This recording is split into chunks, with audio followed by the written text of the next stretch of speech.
Sigmund Freud. La interpretación de los sueños, capítulo 6. La elaboración onírica. Todas las tentativas realizadas hasta el día para solucionar los problemas oníricos se enlazaban directamente al contenido manifiesto, esforzándose por extraer de él la interpretación o fundamentar en él. Cuando renunciaban a hallar sentido alguno interpretable, su juicio sobre el fenómeno objeto de nuestro estudio. Somos, pues, los primeros en partir de un diferente punto inicial. Para nosotros se interpola en efecto entre el contenido onírico y los resultados de nuestra observación el nuevo material psíquico.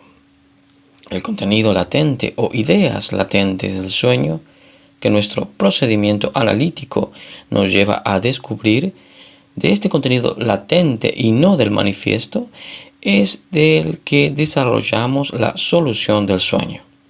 Así pues, se nos presenta también una nueva labor, que no se planteaba a los autores anteriores, la de investigar las relaciones del contenido manifiesto con las ideas latentes y averiguar por qué proceso ha surgido de estas últimas aquel primero. Las ideas latentes y el contenido manifiesto se nos muestran como dos versiones del mismo contenido, en dos idiomas distintos.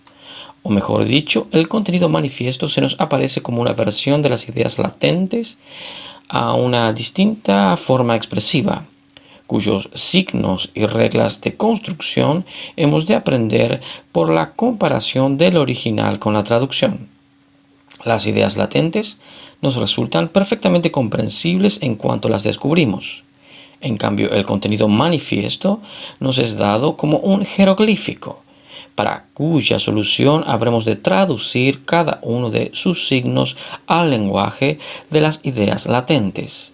Incurriríamos desde luego en error si quisiéramos leer tales signos dándoles el valor de imágenes pictóricas y no de caracteres de una escritura jeroglífica. Supongamos que tenemos ante nosotros un jeroglífico cualquiera de los muchos que se publican como pasatiempo. En él vemos una casa sobre cuyo tejado descansa una barca y luego a continuación una letra y una figura humana, sin cabeza corriendo desesperadamente, etc. Ante estas imágenes podríamos expresar la crítica de que tanto su juxtaposición como de su presencia aislada son absurdas e insensatas, pues las barcas no se anclan nunca sobre los tejados y un hombre decapitado es incapaz de correr. Asimismo, esta última figura resulta más grande que la casa, y si el conjunto ha de representar un paisaje, sobran las letras que jamás hemos visto surgir espontáneamente en la naturaleza. Pero estas objeciones dependen de que formamos sobre el jeroglífico un juicio equivocado. Así pues, habremos de prescindir de ellas y adaptarnos al verdadero carácter de aquel, esforzándose en sustituir cada imagen por una sílaba o una palabra susceptibles de ser representadas por ellas. La juxtaposición de las palabras que así reuniremos no carecerá ya de sentido, sino que podrá constituir incluso una bellísima sentencia. Pues bien, el sueño es exactamente uno de estos jeroglíficos. Y nuestros predecesores en la interpretación onírica han incurrido en la falta de considerar el jeroglífico como una composición pictórica.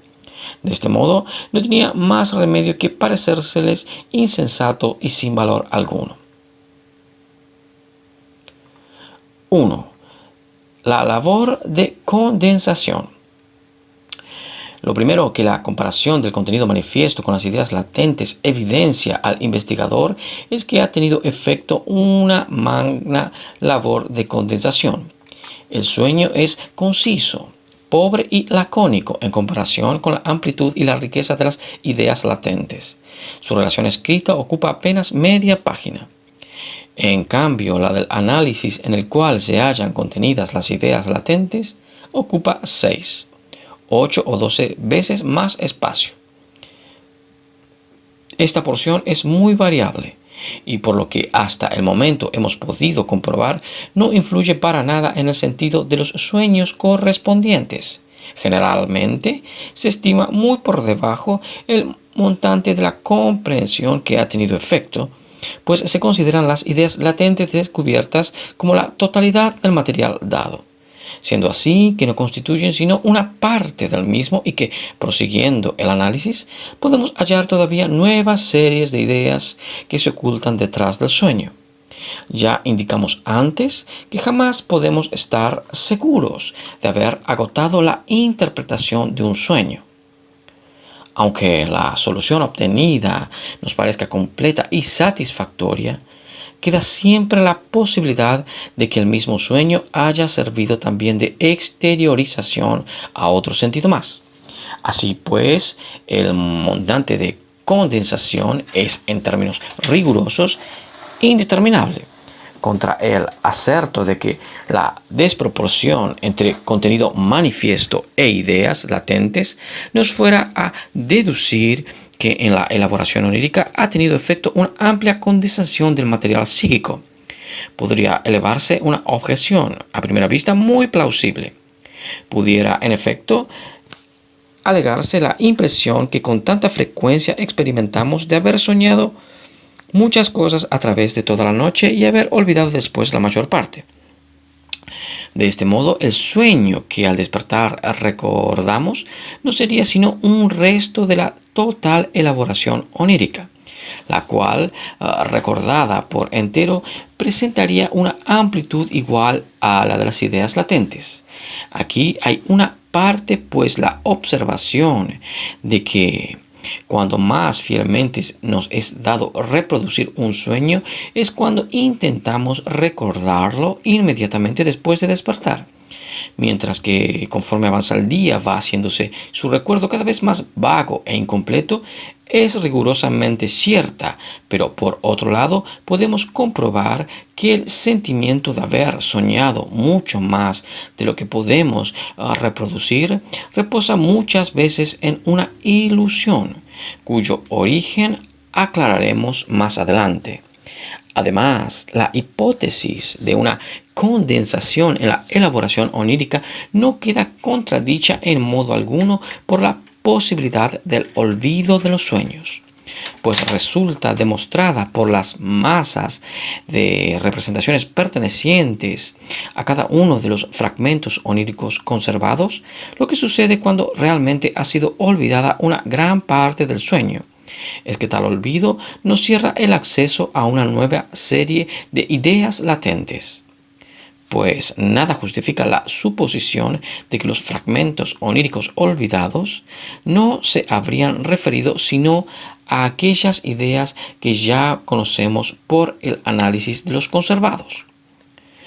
Ante la extraordinaria cantidad de ocurrencias que el análisis aporta con respecto a cada elemento del contenido onírico, surgirá en nuestros lectores la duda de si podemos considerar como pertenecientes a las ideas latentes todo aquello que a posteriori se nos ocurre durante la labor analítica. Esto es, si debemos suponer que todas estas ideas se hallaban ya en actividad durante el reposo y contribuyeron a la elaboración del sueño, o si no es mucho más verosímil que durante dicha labor surjan nuevas asociaciones de ideas que no tomaron parte alguna en la constitución del mismo. Solo condicionalmente podemos agregarnos esta duda. Es, desde luego, cierto que durante el análisis surgen por primera vez algunas asociaciones, pero siempre nos es dado comprobar que tales nuevas conexiones solo se establecen entre ideas que se hallan ya enlazadas de otra manera en el contenido latente. Las nuevas conexiones no son sino contactos o cortocircuitos facilitados por la existencia de otros caminos de enlace más profundos. Con respecto a la mayor parte de las masas de ideas descubiertas en el análisis, nos vemos obligados a reconocer que han actuado ya en la elaboración del sueño, pues cuando hemos conseguido una cadena de tales pensamientos que parecen exentos de todo nexo con dicha elaboración, tropezamos bruscamente con una idea que se halla representada en el sueño, indispensable para la elaboración del mismo, y no resulta accesible sino por la persecución de dicha serie de pensamientos, ajena en apariencia a la formación del producto onírico. Recuérdese a este respecto el sueño de la monografía botánica, que se nos muestra como el resultado de una asombrosa condensación, aunque no hemos comunicado su análisis sino fragmentariamente.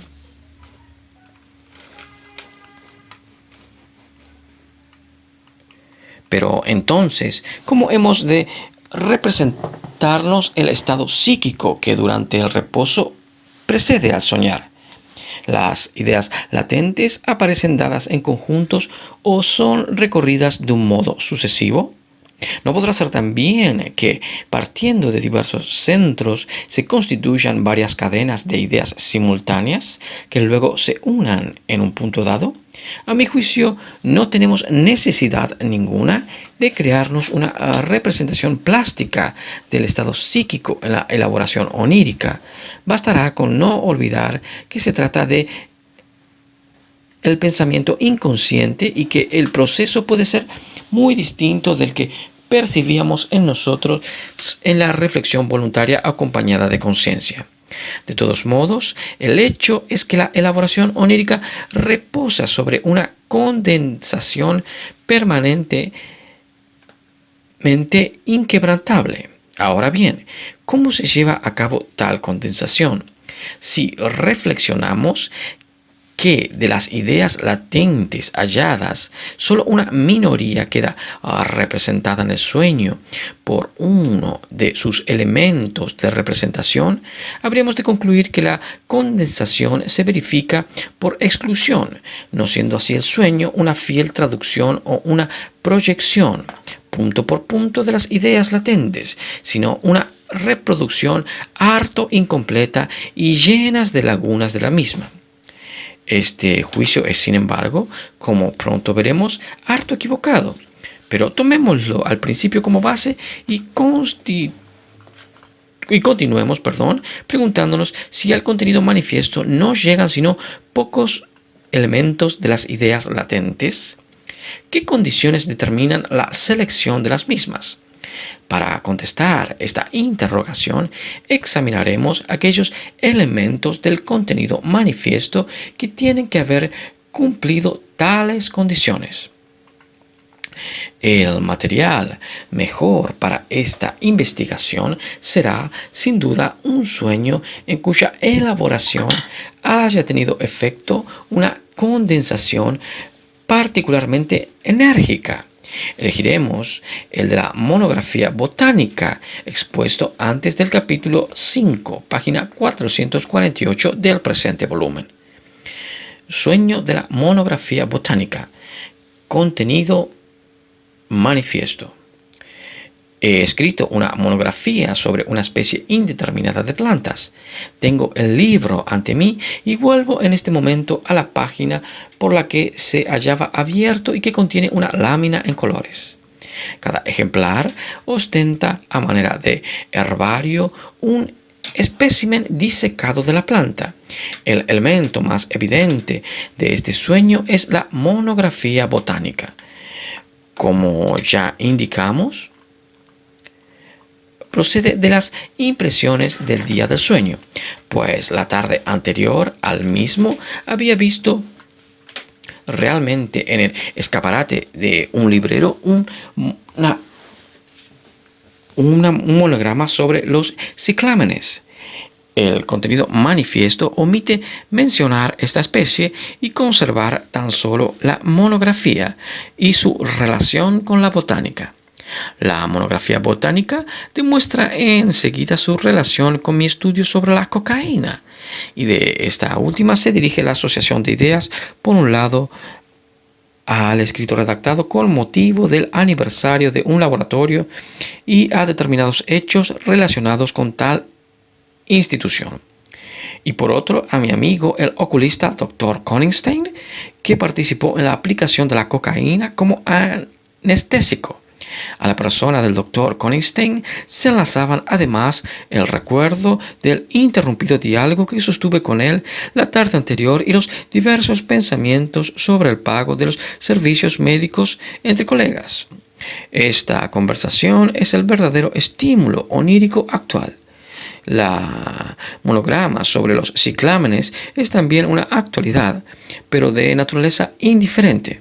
Resulta, pues, que la monografía botánica del sueño se demuestra como un elemento común intermedio entre ambos sucesos diurnos, tomado sin modificación alguna de la impresión indiferente y enlazado con el suceso psíquicamente importante por amplísimos enlaces de asociaciones. Pero no solo la representación compuesta, monografía botánica, sino también aisladamente cada uno de sus elementos, botánica y monografía, van profundizando más y más por medio de múltiples asociaciones en la madeja de ideas latentes. Al elemento botánica pertenecen los recuerdos relativos a la persona del profesor Gardner, jardinero, a su floreciente mujer, aquella paciente mía cuyo nombre era Flora, y la señora de la que relaté la historia de las flores olvidadas. El elemento Gardner me conduce nuevamente al laboratorio y a la conversación de Koningstein, a la que pertenece asimismo la mención de mis dos pacientes. De la señora de las flores parte un camino mental hasta las flores preferidas de mi mujer, punto en el que converge también otro camino cuyo punto de partida es el título de la monografía vista en la vigilia. El elemento botánica recuerda además el episodio del herbario y un examen de mi época universitaria y un nuevo tema tratado en mi conversación con el oculista. El de mis aficiones se enlaza por mediación de la alcachofa, a la que humorísticamente llamo mi flor preferida. A la concatenación de ideas por parte de las flores olvidadas, detrás del elemento alcachofa se esconde en primer lugar el recuerdo de Italia y en segundo el de una escena infantil que inició mis relaciones tan íntimas luego con los libros. Así pues, botánica es un verdadero foco de convergencia en el que se reúnen para el sueño numerosas series de ideas cuyo enlace quedó efectuado en mi conversación con Koningstein. Nos hallamos aquí en medio de una fábrica de pensamientos en la que, como en una obra maestra de hilandería y según los famosos versos, se entrecruzan mil y mil hilos. Van y vienen las lanzaderas. Manan invisiblemente las hebras y un único movimiento establece mil enlaces. Goethe, Faust, el elemento monografía del sueño procede a su vez de dos temas, lo unilateral de mis estudios y lo costoso de mis aficiones. De este primer examen sacamos la impresión de que los elementos monografía y botánica han sido acogidos en el contenido manifiesto por ser los que presentan más considerable número de contactos con la mayoría de las ideas latentes, constituyendo así puntos de convergencia en los que van a reunirse muchas de tales ideas, esto es, por entrañar con respecto a la interpretación una multiplicidad de significaciones. Expresando en forma distinta el hecho en que basamos esta explicación, podemos decir que cada uno de los elementos del contenido manifiesto demuestra hallarse superdeterminado y múltiplemente representado en las ideas latentes. Investigando la emergencia de los demás elementos del sueño en las ideas latentes, realizamos aún nuevos descubrimientos. La lámina en colores contenida en la página por la que abro el libro se refiere, véase el análisis. a un nuevo tema, la crítica de mis obras por mis colegas, a otro ya representado en el sueño, mis aficiones y al recuerdo infantil de la destrucción de un libro que tenía láminas de colores. El espécimen disecado de la planta se refiere al suceso del herbario escolar y lo hace resaltar este recuerdo con especial energía. Veo, pues, de qué género es la relación entre el contenido manifiesto y las ideas latentes. No solo se hallan múltiplemente determinados los elementos del sueño por las ideas latentes, sino que cada una de estas se halla asimismo representada en el sueño por varios elementos. De un elemento del sueño conduce el camino de asociación a varias ideas latentes y de una idea latente a varios elementos del sueño. Así pues, la elaboración no se verifica suministrando cada una de las ideas latentes o cada grupo por ellas formando una abreviatura destinada al contenido del sueño. Como los habitantes de una nación eligen diputados que los representan en cortes, sino que la completa totalidad de las ideas latentes es sometida a cierta elaboración, conforme a la cual los elementos más firmes y eficazmente sustentados quedan situados en primer término para su acceso al contenido manifiesto. Procedimiento análogo al que confirmaremos los mismos principios, esto es, que los elementos del contenido manifiesto quedan constituidos a expensas de la totalidad de las ideas latentes y cada uno de ellos se muestra múltiplemente determinado con relación a dichas ideas. No es seguramente ocioso demostrar prácticamente esta relación entre contenido manifiesto e ideas latentes con un nuevo ejemplo, caracterizado por la complicada trama de las relaciones recíprocas. Este sueño procede de un enfermo de claustrofobia, miedo a los espacios cerrados, al que tuve sometido a tratamiento. El título que doy a su ingeniosísima construcción onírica se halla plenamente justificado, como el lector verá más adelante. Un bello sueño, acompañado por un nutrido grupo de gente, entra en la calle de X, en la cual hay una modesta posada, dato inexacto en la realidad. En las habitaciones de esta posada se está verificando una representación teatral, y él es tan pronto espectador como actor. Al final tienen todos que cambiarse de traje para volver a la ciudad. A este fin se designa aparte del personal las habitaciones del piso y bajo y a la otra las del primero. Los de arriba se incomodan porque los de abajo no han acabado todavía y no pueden ellos bajar. Su hermano está arriba, él abajo, y se incomoda con aquel porque le da tanta prisa. Toda esta parte oscura en el sueño.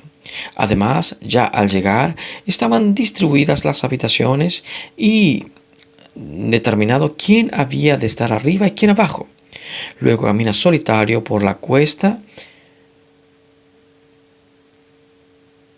que la calle X forma en dirección a la ciudad y anda tan difícil y trabajosamente que apenas avanza.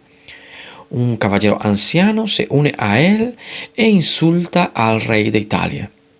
Próximo ya al final de la pendiente, comienza a andar con mayor facilidad. La fatiga al andar fue tan clara en el sueño que todavía al despertar dudó el sujeto por algunos momentos si se trataba de un sueño o de una realidad. Si nos atenemos al contenido manifiesto, nos presenta este sueño nada que merezca nuestro interés. Contra lo regular, comenzaré la interpretación por el fragmento que el sujeto manifiesta ha sido el más claro y preciso.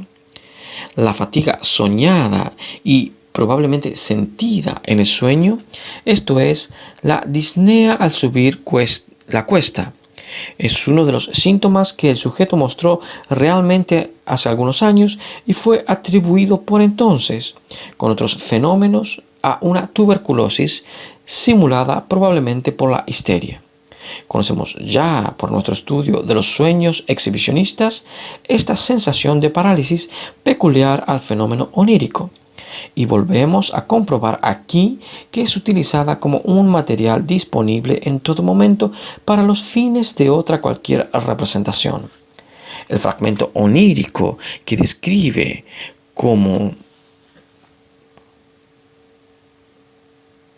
la subida se hacía muy trabajosa al principio y fácil en cambio al final de la pendiente, me recordó al escuchar el relato de este sueño la conocida y magistral introducción de la Safo de Alfonso Daudet. Un joven sube una escalera llevando en brazos a su amada. Al principio no siente apenas el peso del adorado cuerpo, pero conforme va subiendo va haciéndose más pesada la carga hasta resultarle intolerable. Esta escena resume la narración de Daudet, en la cual se propone el poeta advertir a la juventud de los peligros de prodigar seria inclinación a mujeres de baja extracción y dudoso pasado. Aunque sabía que mi paciente había mantenido y roto poco tiempo antes relaciones amorosas con una actriz, no esperaba yo que mi espontánea interpretación se demostrase acertada.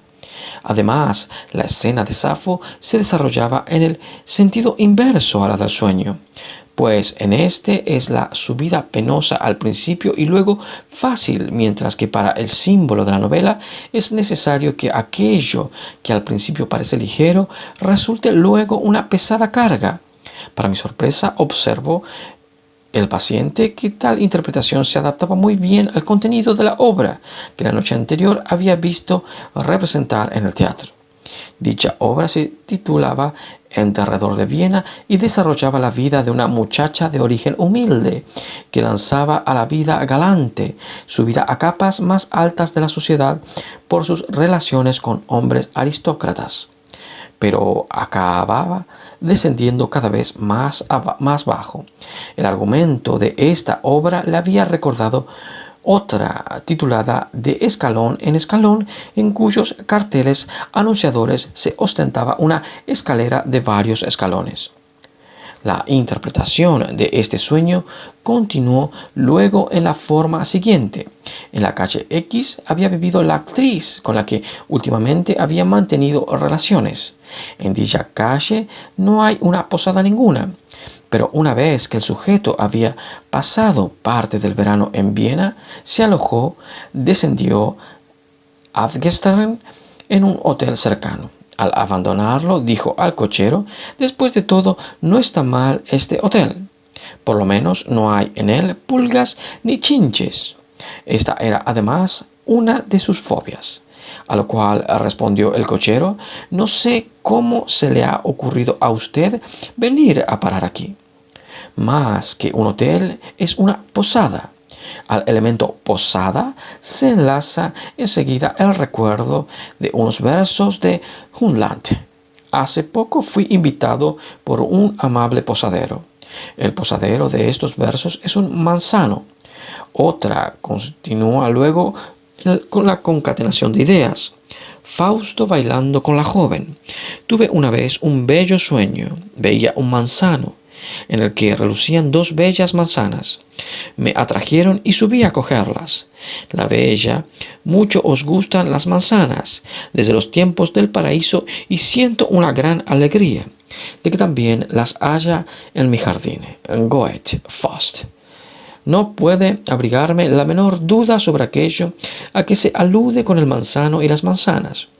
Un bello busto era uno de los encantos con los que la actriz había encadenado al sujeto.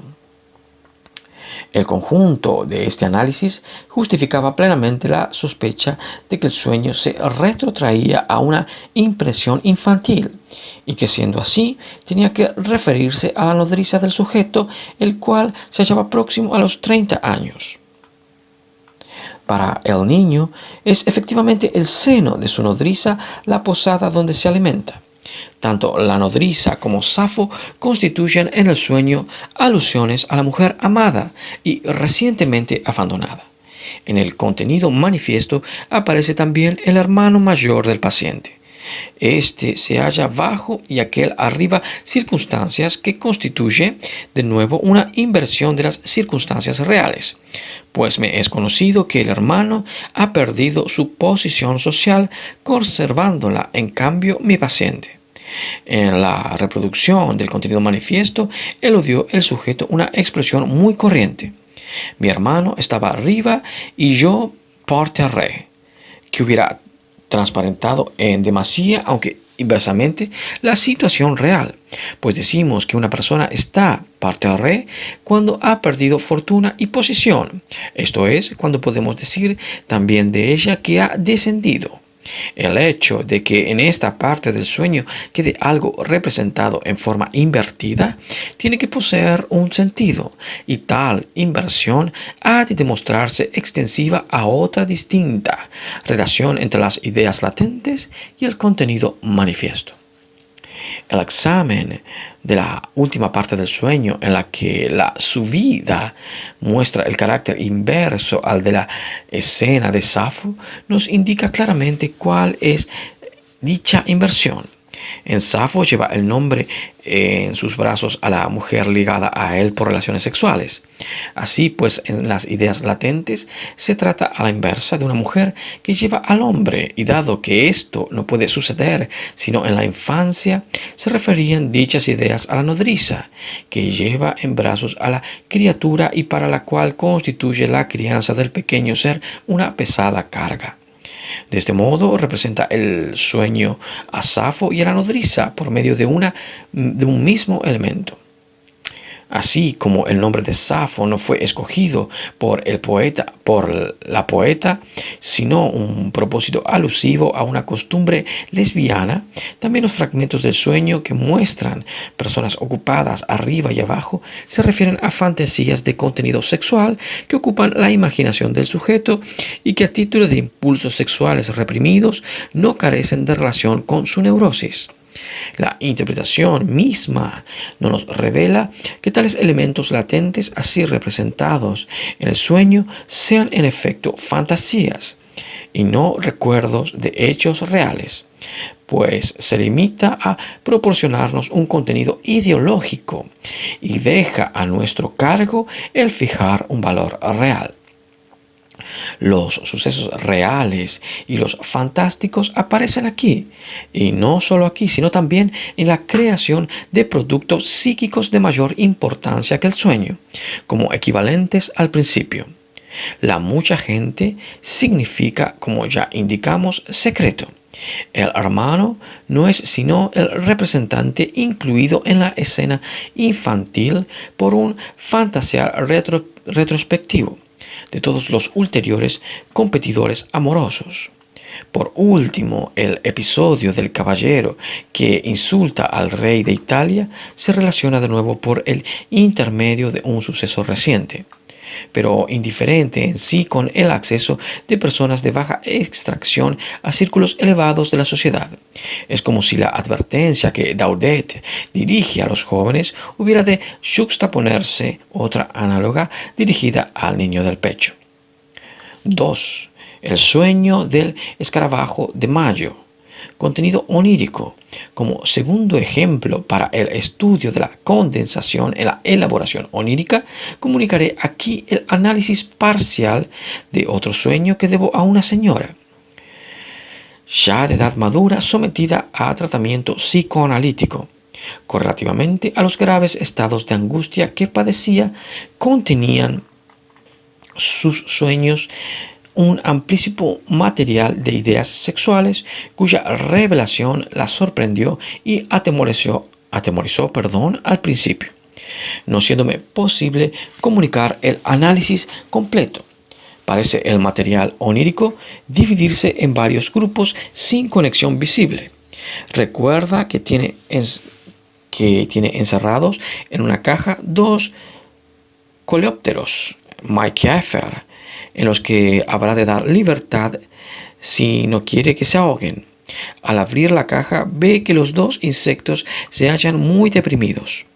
Por fin vuela uno a través de la ventana abierta, pero el otro queda machacado contra de las hojas de la misma al cerrarla ella. Obedeciendo a la indicación que alguien le hace en tal sentido, manifestaciones de repugnancia, análisis, su marido se halla de viaje junto a ella en el lecho conyugal. Duerme su hija, muchacha de 14 años. Esta última le advirtió al acostarse que había caído una polilla en el vaso de agua, pero ella no se preocupó de sacarla, y al verla por la mañana lamenta la muerte del pobre animalito. En un libro que leyó por la noche se cuenta cómo unos niños arrojan un gato en un caldero de agua hirviendo y se describen las convulsiones de la infeliz víctima. Estas son las dos impresiones indiferentes en sí que motivan el sueño. A continuación pasa al tema de la crueldad para con los animales. Su hija mostró en alto grado este defecto durante un verano que pasaron en el campo. Se dedicó a formar una colección de mariposas y le pidió arsénico para matarlas. Una mariposa de gran tamaño se le escapó un día de las manos y revoloteó largo rato por la habitación con el cuerpo traspasado por un alfiler. Otra vez se le murieron de hambre unos gusanos que guardaba para observar cómo iban formando el capullo. Esta misma niña solía entretenerse en años aún más tiernos arrancando a los coleópteros y a las mariposas las alas y las patas. Afortunadamente se ha corregido ya de estas tendencias crueles y hoy se horrorizaría de tales actos. Esta contraposición entre los crueles sentimientos anteriores de su hija y la actual bondad de la misma ocupa largo rato su pensamiento y le recuerda otra, la que suele existir entre el aspecto exterior de las personas y su condición moral.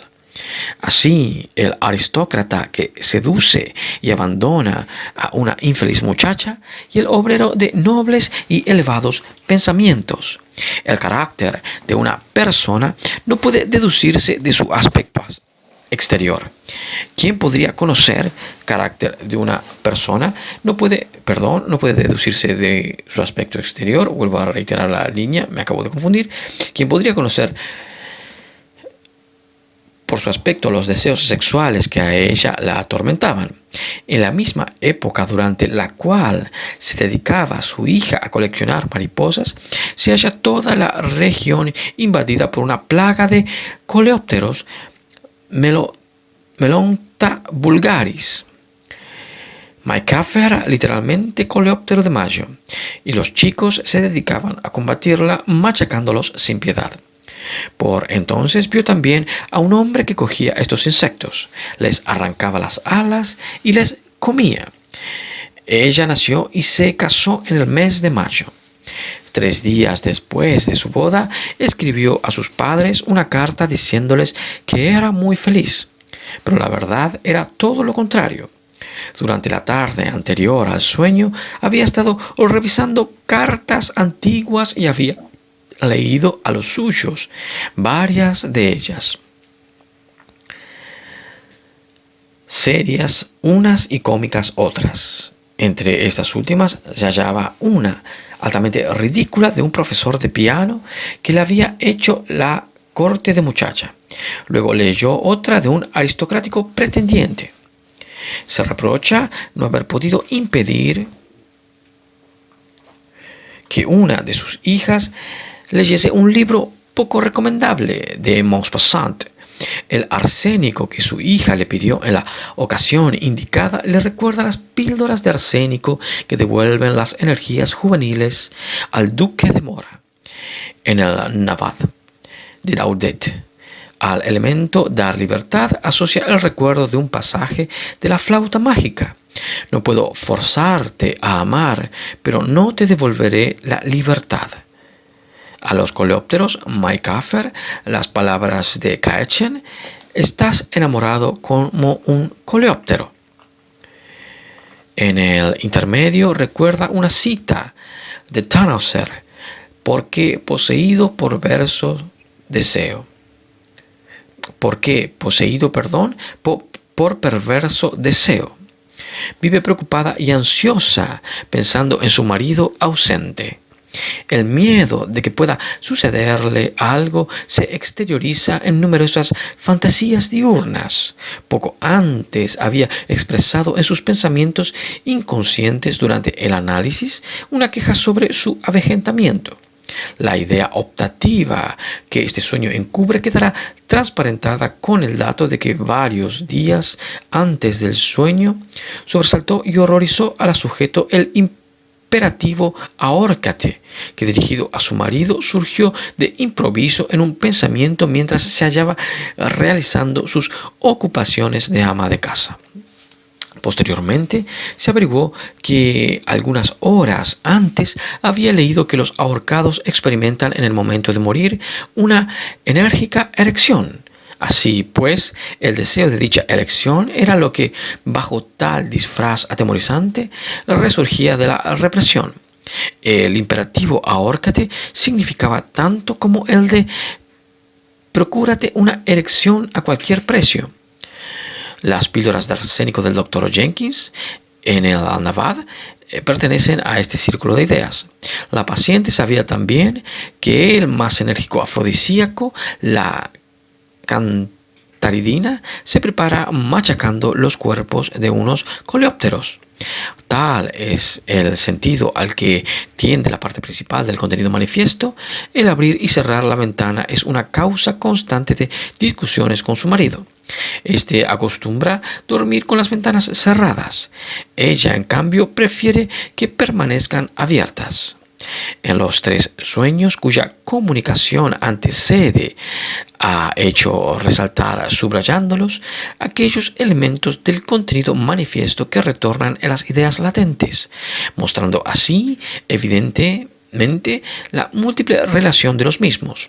Pero dado que ninguno de estos sueños se ha llevado a término el análisis, creemos conveniente realizar igual labor en un sueño cuyo análisis hayamos comunicado más minuciosamente, demostrando en él la superdeterminación de su contenido. Con este objeto elegiremos el sueño de la inyección de Irma, ejemplo en el que reconocemos sin esfuerzo que la labor de la condensación se sirve en la elaboración del sueño de más de un único medio. El personaje principal del contenido del sueño es Irma, mi paciente, que aparece en él con su fisonomía real y por tanto se representa al principio a sí misma. Pero ya su colocación, al reconocerla yo junto a la ventana, está tomada de un recuerdo referente a otra persona, aquella señora a la que, según me revelan las ideas latentes, quisiera yo tener como paciente en lugar de Irma. Por el hecho de padecer una difteritis, enfermedad que me recuerda a la de mi hija mayor, pasa a representar a esta, detrás de la cual y enlazada con ella por la igualdad de nombre. Se esconde la persona de una paciente muerta por intoxicación. En el subsiguiente curso del sueño cambia la significación de la personalidad de Irma, sin que su imagen onírica varíe, transformándose en uno de los niños a los que reconocíamos en la consulta pública de nuestra clínica, ocasión en la que demuestran mis dos amigos la diferencia de sus capacidades intelectuales. El paso de una a otra significación quedó sin duda facilitado por la representación de mi hija en edad infantil.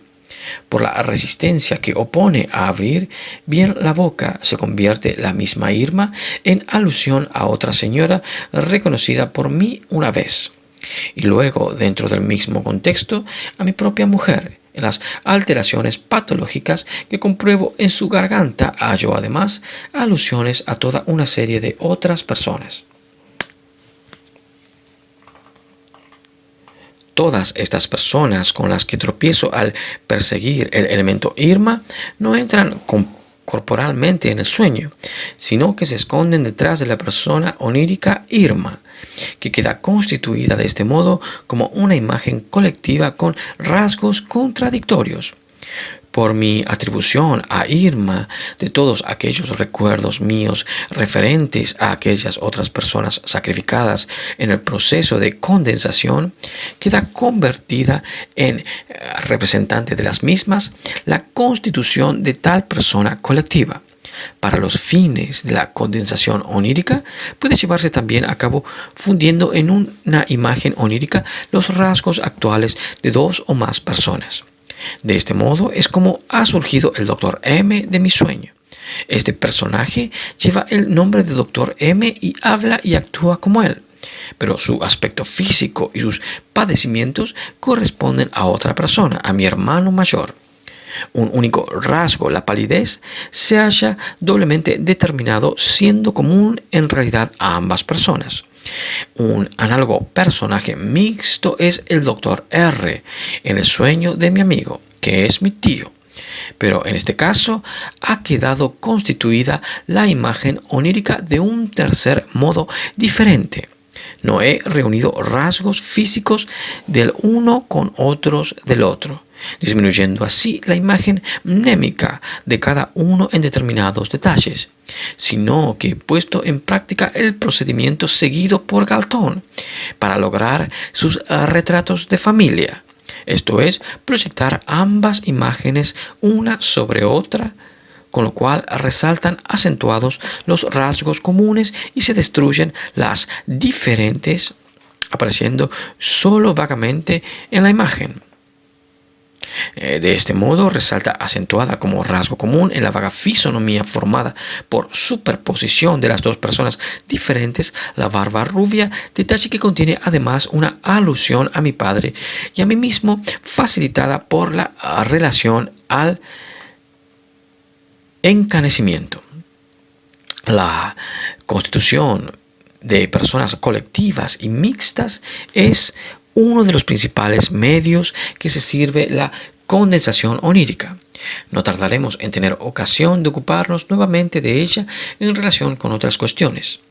La asociación disentería en el sueño de la inyección se halla también múltiplemente determinada, de una parte por similicadencia parafísica con difteria, difterien diffarie, y de otra por la relación con el paciente enviado por mí a Egipto y cuya histeria logra burlar al médico. La mención de la propilena en el sueño se demuestra también como un interesante caso de condensación. Lo que las ideas latentes contenían no era propilena, sino amilena. Pudiera creerse que no ha tenido aquí efecto en la elaboración del sueño más que un sencillo desplazamiento.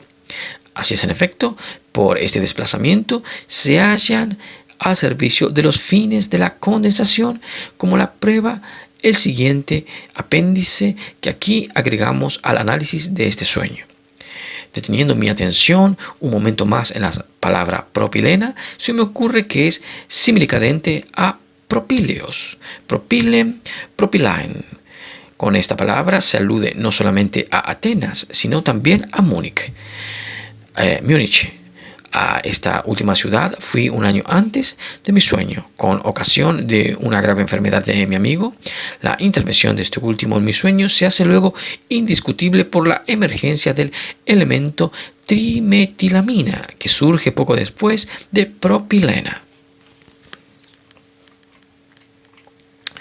Pasó por alto la singular circunstancia de que tanto aquí como en los otros lugares de análisis son utilizadas por la conexión de ideas como equivalentes asociaciones de los más diversos valores, y cedo a la tentación de representarme plásticamente el proceso de la sustitución de la amilena del contenido latente por la propilena del contenido manifiesto. Supongamos, separados pero enlazados por la contraposición, el grupo de representaciones de mi amigo Otto, que no me comprende, me niega la razón y me regala un licor que huele a amilena y el de mi amigo Wilhelm, que me comprende, me daría la razón y al que debo tantos valiosos datos, entre ellos algunos interesantísimos sobre el quimismo de los procesos sexuales, lo que del grupo de Otto ha de despertar particularmente mi atención se haya determinado por los sucesos recientes provocadores del sueño. La amilena pertenece a estos elementos sobresalientes predestinados a pasar al contenido manifiesto. El amplio grupo de representaciones Wilhelm es precisamente animado por la contraposición con el grupo Otto, y en él quedan acentuados los elementos que recuerdan los ya citados en este último. En mi sueño recurro a una persona que ha despertado mi desagrado ante otra que me puedo oponerla a voluntad, y hago que mi amigo responda punto por punto a mi contradictor. De este modo, la amilena de Otto despierta también en el otro grupo recuerdos pertenecientes al círculo de la química, y la trimetilamina, apoyada por varios lados, llega al contenido manifiesto. También amilena podía llegar inmodificada a dicho contenido, pero sucumbe a la actuación del grupo Wilhelm, siendo buscado en toda área amnémica que este nombre ocupa un elemento que pueda proporcionar doble determinación para amilena. Cercana a amilena se halla para la asociación propilena, y desde el grupo Wilhelm sale a su encuentro Múnich con los propilenos. En la propilenos, se encuentran ambos círculos de representaciones, y entonces llega este elemento intermedio, como por una especie de transacción al contenido manifiesto. Se ha creado aquí una especie de elemento común intermedio que me permite una múltiple determinación. Vemos así palpablemente que la determinación múltiple tiene que facilitar el acceso al contenido manifiesto. Para la formación de este producto intermedio se ha llevado a cabo un desplazamiento de la atención desde lo realmente pensado a un elemento próximo en la asociación. El estudio del sueño de la inyección presenta ya más claramente a nuestros ojos los procesos de condensación que tienen efecto en la elaboración onírica. Hemos podido reconocer como peculiaridades de la labor de condensación de selección dos elementos repetidamente emergentes en las ideas latentes: la formación de nuevas unidades, personas colectivas y productos mixtos, y la constitución de elementos comunes intermedios. ¿Para qué sirve la condensación y qué es lo que la impulsa? Son interrogaciones que nos plantearemos cuando emprendamos el estudio en conjunto de los procesos psíquicos que se verifican en la elaboración del sueño. Por ahora nos contentaremos con dejar establecida la condensación onírica como una singular relación entre las ideas latentes y el contenido manifiesto de los sueños. La labor de condensación del sueño se hace más que nunca evidente cuando toma objetos, palabras y nombres. Las palabras son tratadas con frecuencia por el sueño como si fueran cosas, y sufren entonces iguales uniones, desplazamientos, sustituciones y condensaciones que las representaciones de cosas. Resultado de estos sueños es la creación de formaciones verbales singularísimas y a veces muy cómicas. 1. Una vez que un colega me remitió un trabajo suyo en el que a mi juicio se concedía valor exagerado a un moderno descubrimiento fisiológico, y sobre todo se trataba de él en términos hartos, ampulosos, soñé la noche siguiente una frase que indudablemente se refería a dicho trabajo. Esta frase era: ¿Es un estilo verdaderamente norectal? La solución de este producto verbal me resultó al principio difícil. No cabía duda de que se había formado en calidad de parodia de superlativos tales como colosal y piramidal, pero no era fácil adivinar de dónde procedía. Por fin quedó dividido este monstruo verbal en los nombres Nora y Ekdal. que son los de dos personajes de dos conocidas obras de Ibsen. Poco tiempo antes había leído un artículo periodístico sobre Ibsen, original del mismo autor, cuya última obra criticaba en mi sueño. 2. Una de mis pacientes me comunicaba un breve sueño que termina en una desatinada combinación verbal. Se encuentra con su marido en una fiesta campesina y dice: esto acabará en un Maistormuts general. Al decir esto, tiene en el sueño la oscura idea de que aquella palabra es el nombre de un plato en cuya composición, entre la harina de maíz, una especie de polenta. Un análisis divide la palabra en maíz, tol, loco, manstol, ninfómana y olmuts, nombre de una ciudad. Palabras todas que el sujeto reconoció como restos de una conversación de sobremesa con sus familiares. Detrás de la palabra maíz se esconde, a más de una alusión a una exposición recientemente inaugurada, las palabras siguientes, Meissen, una porcelana de Meissen que representaba un pájaro. Miss, la institutriz de sus parientes, había partido para Olmutz. Miest, que en el argot humorístico judío significa malo, una larga concatenación de ideas y asociaciones partía de cada una de las sílabas del ininteligible compuesto verbal. 3. Un joven a cuya casa ha acudido un conocido suyo a última hora de la tarde para dejarle una tarjeta, sueña aquella noche lo siguiente: un operario espera hasta última hora de la tarde para arreglar el timbre. Después que se ha marchado, sigue este sin sonar continuadamente y solo a golpes. Un criado vuelve a traer al operario y él dice: es curioso que también aquellas personas que en general son Tutelreiner no entiendan el manejo de estas cosas. El indiferente estímulo del sueño no justifica cómo se ve, sino un solo elemento del contenido. Además, si ha llegado a constituirse en tal estímulo, ha sido únicamente por agregarse a un suceso anterior, indiferente también, pero que la fantasía del sujeto adornó, dándole así importancia. Siendo todavía muchacho y viviendo con su padre, tiró al suelo un vaso de agua que, al traspasar los hilos del timbre, lo hizo sonar continuadamente. Si el sonar continuadamente corresponde al mojarse, el sonar a golpes será utilizado para representar la caída de gotas de un líquido. La palabra Tutelrein se divide en 3 direcciones distintas. Indica así 3 de las materias representadas en las ideas latentes. Tutel significa, en primer lugar, tutela, curatela, y es además una denominación vulgar del pecho femenino. La sílaba restante, rein, limpio, se agrega a las primeras sílabas de Simmertelegraph, timbre, para formar Simmerrein, palabra que alude al agua vertida sobre el suelo y presta analogías con un apellido de la familia del sujeto. 4. En un largo y confuso sueño propio, cuyo centro era aparentemente un viaje por mar, sucedía que la primera escala era Hersing y la siguiente Flies. Este último nombre es el apellido de mi amigo de P, por cuya causa he realizado frecuentes viajes. Pero Hersing es un nombre compuesto de la desinencia ing, común a gran cantidad de lugares próximos a Viena: Hiesin, Liesin, Muedling, cuyo antiguo nombre fue Medelitz, Medelicatzie o sea Meinefrod, y la palabra inglesa Herside equivale a calumnia.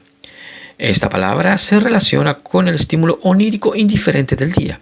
Una poesía del semanario humorístico Fliegende Blätter, relacionando la desinencia ing con el apellido Flies, obtenemos Blissingen, nombre real del puerto en que desembarca mi hermano cuando viene a visitarnos desde Inglaterra. El nombre inglés Flissing es Flushing, que en dicho idioma significa ruborizarse, y me recuerda a una paciente que padece de miedo a ruborizarse y una reciente publicación de Beshterev sobre esta neurosis, publicación cuya lectura me ha sido harto desagradable. 5. En otra ocasión tuve un sueño compuesto de dos fragmentos separados. El primero es la palabra autodidasker, precisamente recordaba, y el segundo coincide fielmente con una fantasía breve e inocente edificada pocos días antes y cuyo contenido era el de que cuando viera al profesor N habría de decirle: el paciente sobre cuyo estado le consume últimamente no padece en realidad sino de una neurosis, como usted ya suponía. El neologismo autodidasker habrá pues de cumplir dos condiciones: la de entrañar o representar un sentido comprimido y la de que dicho sentido se halle relacionado con mi propósito diurno de dar al profesor N la citada satisfacción. Autodidasker resulta fácilmente divisible en autor, autodidacta y lasker, elemento este último al que viene a agregarse el nombre de lasalle. Las primeras de esas palabras conducen al motivo del sueño y por tanto esta vez había traído a mi mujer varias obras de un autor amigo de mi hermano, J. David, y que, como después he sabido, nació en el mismo lugar que yo. Una tarde me habló de la profunda impresión que le había producido una de estas obras, en la que se describía la triste historia de un talento mal logrado, y nuestra conversación recayó después sobre las dotes intelectuales de nuestro hijo. Influida por la reciente lectura, expresó mi mujer su preocupación con respecto al porvenir de los niños, tranquilizándola yo con la observación de que precisamente los peligros a que se refería podían ser alejados por la educación. Por la noche continuaron ocupándome estos pensamientos. Medité a mi vez sobre aquello que preocupaba a mi mujer y entretejí con ello muy diversas ideas. Unas manifestaciones que el poeta había hecho a mi hermano sobre el matrimonio indicaron a mis pensamientos un nuevo camino que podía conducir a lo representado por mi sueño. Este camino me llegó hasta Breslau, ciudad en la que se había casado una señora muy amiga nuestra. Con respecto a la preocupación de la posibilidad de malograr una vida a causa de una mujer o de las mujeres, preocupación que constituía el nódulo de mi sueño, encontré los ejemplos de Lasker y Lasalle que me permitieron representar simultáneamente los dos géneros de tal influencia desgraciada de la mujer. El Cherches, la femme, en el que pueden sintetizarse estos pensamientos, me lleva, aunque en distinto sentido, a mi hermano Alejandro, aún soltero. Advierto entonces que Alex, como solemos llamarle familiarmente, suena como una transposición del nombre Lasker, y que este factor tiene que haber contribuido a comunicar a mis pensamientos la dirección del rodeo emprendiendo pasando por Breslau. Este juego de palabras y sílabas que aquí me dedico a entraña todavía otro sentido. Constituye en efecto una representación del deseo de ver fundar a mi hermano una dichosa vida de familia. Esta sustitución se verifica en la forma siguiente. En la novela Louvre, a la que había de hallarse muy próximo el contenido de mis ideas latentes, describe el poeta en un pasaje episódico su propia felicidad familiar y se presenta él mismo bajo el nombre de Sandoz. Para construir este seudónimo siguió seguramente este camino, sola, leído a la inversa como suelen los niños hacer muchas veces a guisa de entretenimiento. Da a los. Esto resultaba demasiado transparente y por tanto sustituyó la sílaba al, que inicia también el nombre Alejandro, por la tercera sílaba Sand, del mismo nombre, resultando así Sandoz. De un modo análogo surgió pues mi autodidasker, mi fantasía de que digo al profesor N que el enfermo por ambos examinados no padece sino una neurosis ha llegado al sueño del siguiente modo. Poco tiempo antes del verano vino a mi consulta un paciente cuya enfermedad me fue posible diagnosticar. Padecía una grave alteración orgánica, probablemente medular, pero sin que pudiera afirmarse con seguridad. Hubiera sido muy tentador diagnosticar una neurosis, con lo cual habrían quedado resueltas todas las dificultades. Pero el paciente negó en absoluto toda posible etiología sexual, sin la cual no reconozco jamás la existencia de una neurosis. En mi incertidumbre acudí a aquel médico que me inspira, y no es así mi solo mayor veneración y ante cuya autoridad me doblego más fácilmente. Oyó mis dudas, las conceptuó justificadas y opinó después. Continúe usted observando al sujeto. Es seguramente un neurótico. Sabiendo que este ilustre médico no comparte mis opiniones sobre la etiología de la neurosis, me abstuve de contradecirle, fundándome en las declaraciones del paciente. Pero no dejé de expresarle mi incredulidad. Días después comuniqué al enfermo que no sabía qué hacer con él y le aconsejé que viera a otro médico. Mas, para mi sorpresa, comenzó a pedirme perdón por haberme mentido, alegando lo había hecho por vergüenza, y me reveló toda la parte de etiología sexual que yo esperaba y me era precisa para diagnosticar una neurosis. Por un lado, fue esto una satisfacción para mí, mas por otro me avergonzaba un tanto, pues tenía que confesarme que mi colega había visto las cosas con más claridad que yo, sin dejarse engañar por las manifestaciones del enfermo.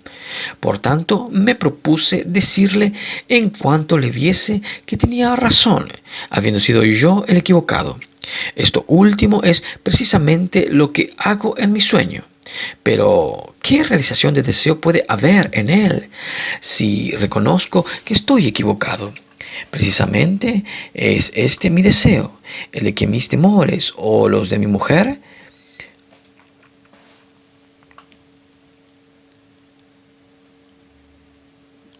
que hago míos en las ideas latentes sean equivocados. El tema a que se refiere el sueño, el acierto o la equivocación, no se halla muy lejano de lo que realmente posee un interés en las ideas latentes, pues está constituido por la misma alternativa entre las dos perturbaciones que puede originar la mujer, o mejor dicho, la vida sexual, esto es, la perturbación orgánica o la funcional, la parálisis diabética o la neurosis. Con esta última se relaciona algo laxamente al desdichado fin de la Salle. Si el profesor N desempeña un papel en este sueño muy coherente y de una gran transparencia ante una interpretación cuidadosa, no es solo por esta analogía y por mi deseo de equivocarme, ni tampoco por sus relaciones con Brassol y con la familia de nuestra amiga allí casada, sino por el siguiente pequeño suceso relacionado con mi consulta con él. Después de darme su opinión sobre el asunto profesional que a su casa me había conducido, pasó a interesarme por mis asuntos personales. ¿Cuántos hijos tiene usted? 6. ¿Varones o hembras? 3 y 3. Mis hijos constituyen todo mi orgullo y todas mis riquezas. Cuidado pues, las muchachas son fáciles de educar, pero con los varones suele uno tropezar con más dificultades. A estas palabras objeté, yo que hasta el momento se mostraban muy dóciles, pero este diagnóstico sobre el porvenir de mis hijos me agradaba tan poco como el anterior sobre la enfermedad de mi paciente. Estas dos impresiones quedaron pues unidas por la antigüedad, y al acoger en mi sueño la historia de la neurosis quedó sustituida por ella la frase sobre la educación de los hijos, la cual se halla más íntimamente relacionada con las ideas latentes. Dado que presenta una firme conexión con los temores posteriormente expresados por mi mujer, de este modo mi propio temor de que N pueda acertar con sus observación sobre las dificultades de la educación de los hijos varones encuentra acceso a mi sueño escondiéndose detrás de la representación de mi deseo de que tales temores míos sean equivocados. Esta fantasía sirve sin modificación alguna para la representación de los dos miembros opuestos de alternativa. 6. Marcinovsk. Esta madrugada he realizado, hallándome en un estado intermedio entre el sueño y el despertar, una interesante condensación verbal. En este curso de una gran cantidad de fragmentos oníricos apenas recordables, tropecé con una palabra que vi ante mí como medio escrita y medio impresa. Esta palabra era Erzsefilicht y pertenecía a una frase que pasó a mi memoria consciente, totalmente aislada y fuera de todo contexto. Eso actúa Erzsefilicht sobre el sentimiento sexual. Al momento me di cuenta de que, como realmente debía decirse, era Erzsierich, educativamente.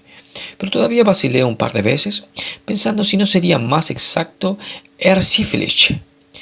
En este momento se me vino a las mientes la palabra sífilis, y todavía medio dormido, atormenté mi cerebro comenzando a analizar cómo podía este concepto pasar a mi sueño, careciendo yo personal y profesionalmente de todo punto de contacto con tal enfermedad. A continuación se me ocurrió la palabra Ersahelerich, de Ersahelem, a relatar, asociación que aclara la segunda sílaba de la formación verbal y me recuerda que ayer tarde fui inducido por nuestra institutriz Erzsieherim a hablar sobre el problema de la prostitución y para actuar educativamente, Erzsieherich, sobre su vida sentimental, no muy normalmente desarrollada.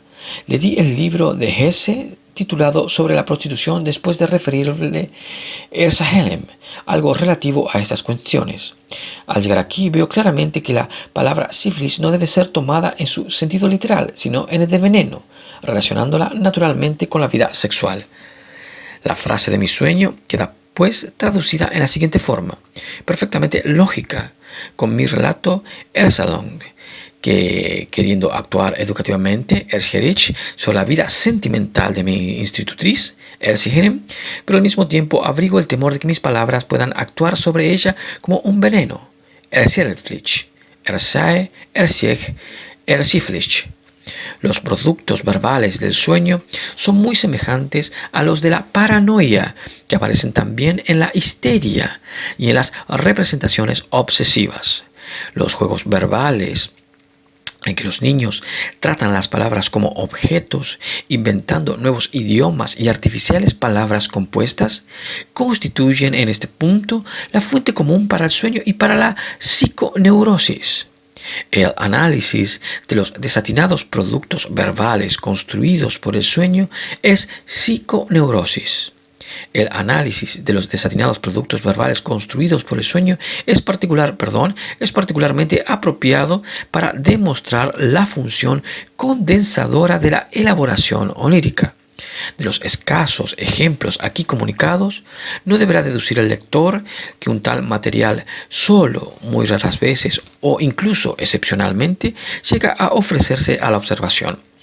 Por lo contrario, es frecuentísimo, pero a causa de la dependencia de la interpretación onírica del tratamiento psicoanalítico, son muy pocos los análisis que se anotan y pueden comunicarse. La mayoría de estos últimos no resultan comprensibles sino para personas conocedoras de la patología de la neurosis. A estos análisis inaccesibles al lector profano pertenece el de un sueño del doctor B. Karbinska, CHF Psychoanalyse 1914, que contiene la insensata formación verbal Sigmund Elby.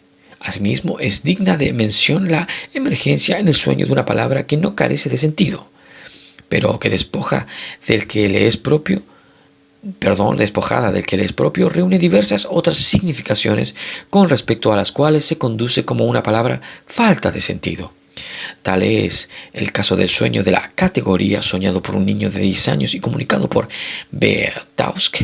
En la categoría significa el aparato genital femenino y categorizar, orinar. Allí donde en el sueño aparecen discursos orales perfectamente diferenciados como tales de las ideas, se comprueba siempre el principio de que la oración onírica procede de discursos recordados existentes entre el material del sueño. El texto de estos discursos es conservado fielmente unas veces y otras ligeramente desplazada su expresión. Con frecuencia queda compuesta la oración onírica por diversos recuerdos, permaneciendo entonces invariado el texto y modificado en cambio el sentido. Tales discursos no sirven con frecuencia sino de alusión a un suceso en el que fueron pronunciadas las frases recordadas.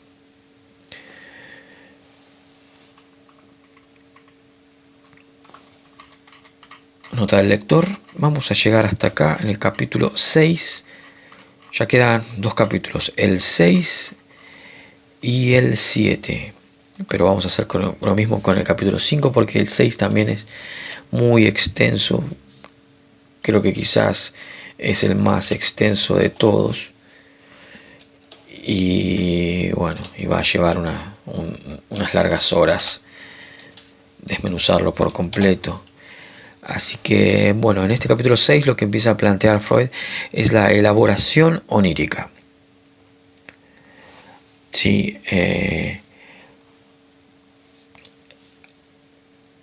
en cuanto a la elaboración onírica, lo que más fundamenta Freud en este punto es el sueño como un concepto jeroglífico en el cual su significado manifiesto es una condensación. Se da a través de una condensación simbológica. Eso es lo que a él, en su teoría de la interpretación de los sueños, le permite tener acceso a través de esa simbología, de esa condensación, a todo un espectro más amplio en la significación del sueño. A remitirnos a lo inconsciente.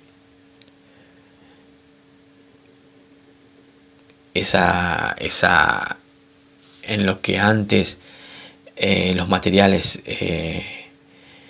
que planteaba de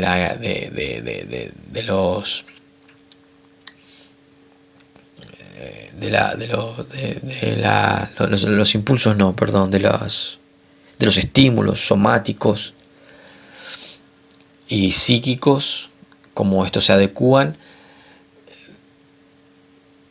después generando dentro del acto del sueño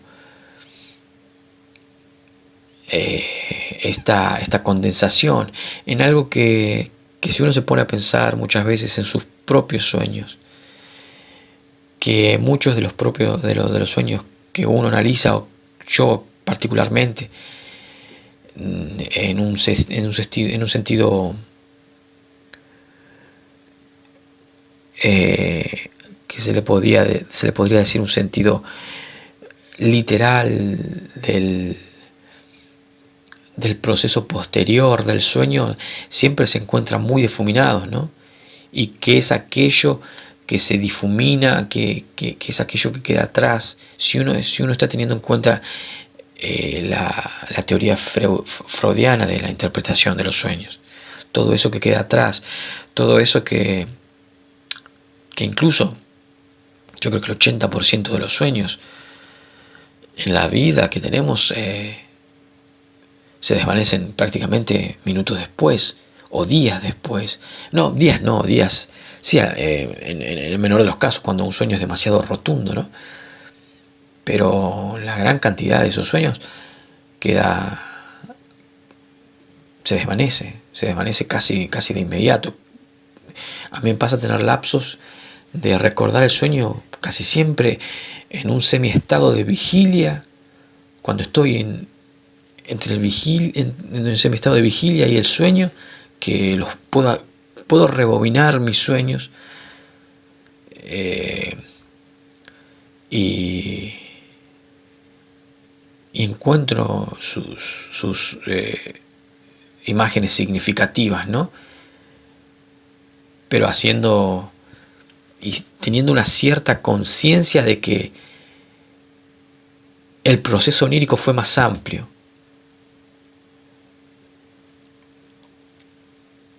Pero bueno, esto es a lo que Freud llama una condensación, pero que bueno, él después ya lo lleva a un espectro más del significado de las palabras, del desplazamiento de las personas, de cómo un cierto individuo dentro del sueño manifestado, valga la redundancia, en el sueño manifiesto, puede desplazarse hacia el sueño latente, con lo que vendría a ser, él no lo dice de manera manifiesta, a lo inconsciente, ¿no? En este momento no lo pronuncia así, pero evidentemente su línea de pensamiento es esa, hacia donde apunta el sueño, ¿no? En esta condensación. Pero bueno, acá ya vemos también remitiéndome, que obviamente a mí me llama mucho la atención el tema de cómo Freud hace esa analogía o esa metáfora, ¿no? Con el jeroglífico. Bueno, esto a mí me desplaza hacia otros lugares, más teniendo en cuenta a Jung, me salió, no sé por qué me salió en inglés. Más teniendo en cuenta a Jung, el jeroglífico como significado, ¿no? como expresión simbólica de algo. En el film de Conversión sí lo pongo a Jung con una declaración que hace él sobre la conciencia, que la conciencia vital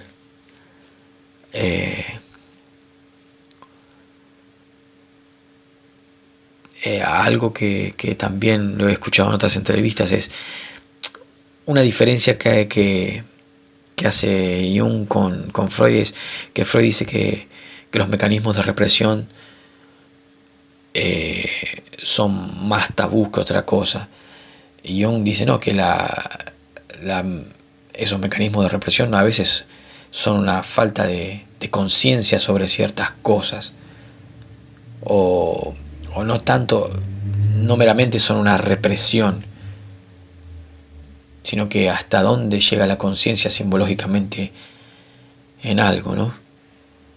Y Jung hace en esta dicha entrevista, en estas dichas declaraciones que subí en Conversión de las Ánimas,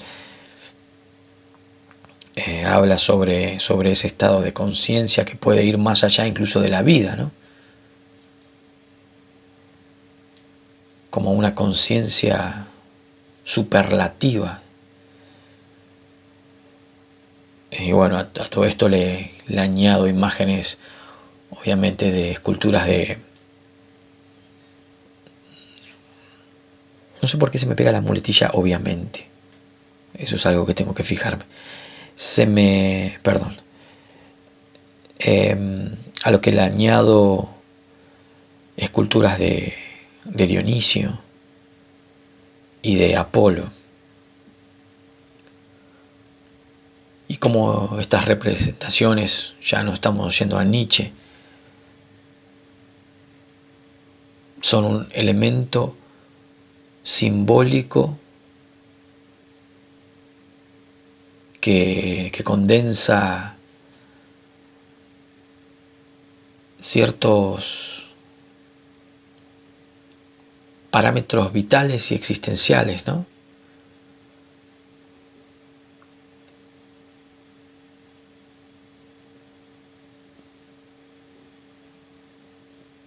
Pero bueno, a mí lo que me pasa también con respecto a eso, sobre esta condensación de las cosas, es qué perspectiva se puede, o si la vida no es una condensación de cosas en sí, como el sueño a veces, ¿no?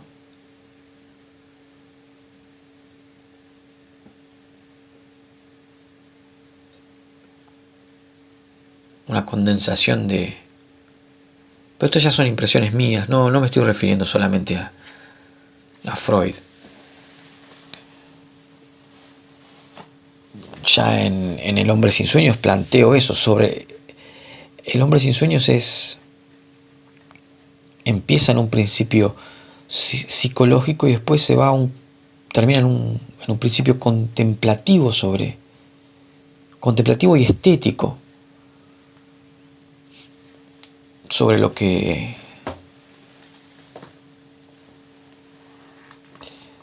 resulta, ¿no? Ciertos aspectos existenciales estéticos con respecto a todos estos temas que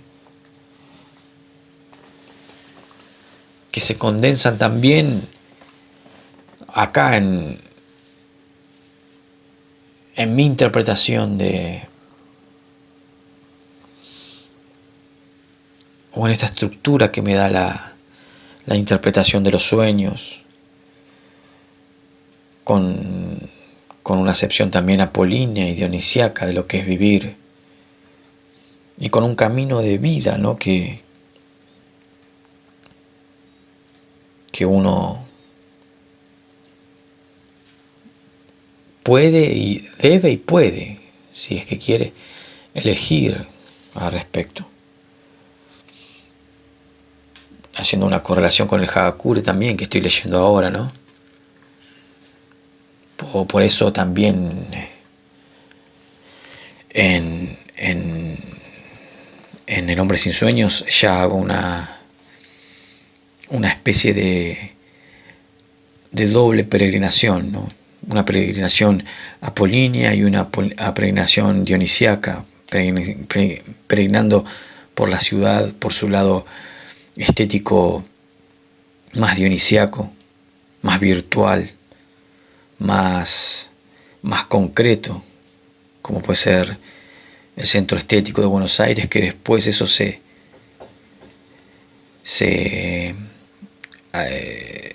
lleva a un desfasaje simbólico con una peregrinación completamente estética y contemplativa, en lo que podría ser lo más apolíneo, a su vez caótico y por momentos arquitectónicamente simbólico.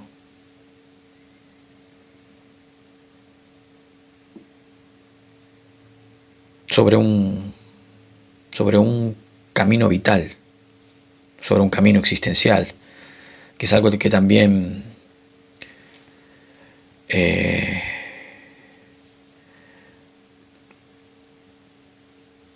veo, como siempre mencioné, con Mishima y con Borges, que son los que me gustan mucho en ese sentido.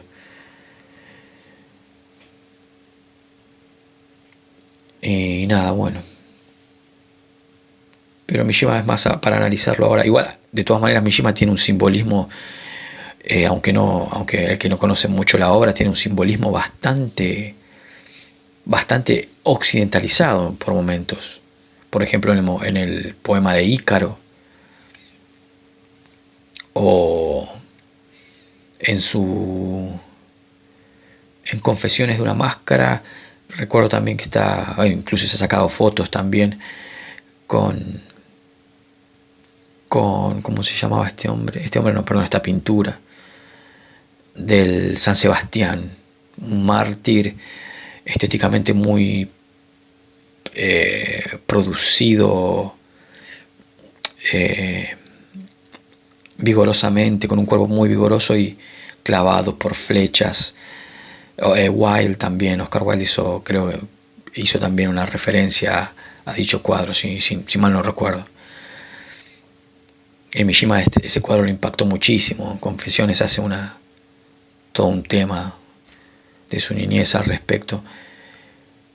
pero como ciertos símbolos, volviendo al tema de lo jeroglífico, como ciertos símbolos son una condensación en este caso, en el caso de Freud, del inconsciente vendría a ser, de los complejos quizás. En el caso de Jung, una condensación jeroglífica de una conciencia más grande o de elementos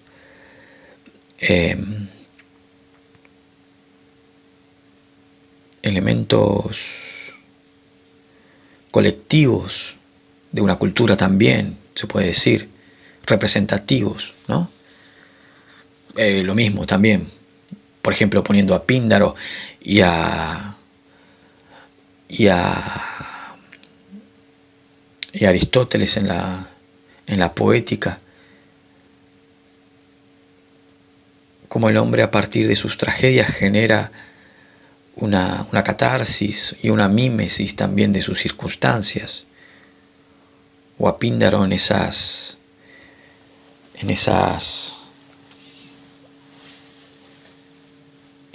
odas a los dioses, esas odas olímpicas, ¿no? Y como estos dioses representan también una condensación de tanta humanidad, de tanta gente visualizándose en ello. Pero bueno, no, yo a veces me voy un poco de lo que Freud plantea. Así es mi obra también.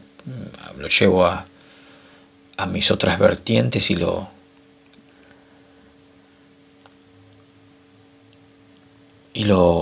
plasmo ahí. Pero sí, es interesante, por eso mismo, esta primera noción de empezar no empezar a ver, esto ya lo viene planteando Freud, con el desplazamiento, con los otros mecanismos también, que ya los he hablado antes, no lo voy a volver a mencionar de vuelta. Pero que acá él les empieza a dar les da un marco conceptual que le permite tener una estructura derivativa sobre significados, sobre expresiones difuminadas. Una expresión difuminada de un sueño tiene una gama de acepciones no diversas, pero sí plurivalentes, se podría decir, las cuales generan toda esta asociación, ¿no?, de ideas, de lo que es su método también, en las representaciones que según él también pueden ser diversas en incontables manifestaciones. Pero bueno, este capítulo también, como el anterior, lo quiero empezar de una manera laxa y después si es que da el tiempo y eso, darle laxa, hablando de Freud, laxa es darle 1 hora y media, como simple, ¿no? Para después meterse en el capítulo de lleno, que yo supongo que no sé, serán unas 5 horas, que es más o menos, de lectura corrida. Pero bueno, así es Freud con su interpretación de los sueños. Así que bueno, hasta acá.